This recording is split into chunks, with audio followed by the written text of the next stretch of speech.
গোটা কোরআন শরীফ খুঁজে দেখেন, একটা জায়গায়ও নামাজ পড়ার কথা নাই।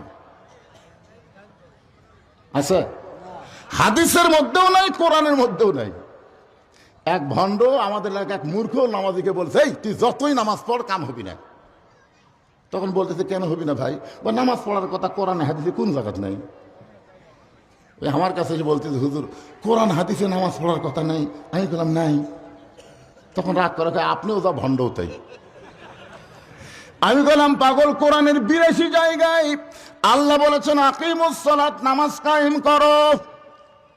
নামাজ যদি আপনারা কায়েম করতে চান তাহলে বর্তমান পরিবেশে সম্ভব না। নামাজ কায়েমের একটা পরিবেশ লাগবে। ধরে কোন কথা ঠিক কি না? আপনারা বলেন তো, আল্লাহ নবীর নামাজ কখন পাস হয়? না মেরাজ কোন কোন কোন কোন সনে হবে সেটাও তো কওয়া লাগবে। নবুয়তের 10ম বৎসরে, নবুয়তের 10ম বৎসরে নবীর মেরাজ হয়েছে। নবী 5 ওয়াক্ত নামাজ নিয়ে দুনিয়াতে আসার 3 বছর মক্কায় ছিলেন। নবী 5 ওয়াক্ত নামাজ পাওয়ার পরে কয় বছর মক্কায় ছিলেন? 3 বছর মক্কায় ছিলেন। প্রত্যেকবারই নবী বলতো, আল্লাহ আপনি যত জায়গায় নামাজের কথা বলেন, আকিমুস সালাত, নামাজ কায়েমের কথা বলেন, কিন্তু আমি তো নামাজ কায়েম করার কোনো পরিবেশ পাচ্ছি না। কারণ নামাজ কায়েম করতে গেলে মুয়াজ্জিন আযান দেওয়া লাগবে, আবার তারপরে জামাতের সঙ্গে নামাজ পড়া লাগবে, জোরে সোরে আকামত দেওয়া লাগবে। এইরকম একটা পরিবেশ তো আমি পাচ্ছি না আল্লাহ, তাহলে নামাজ কায়েম করব কেমনে?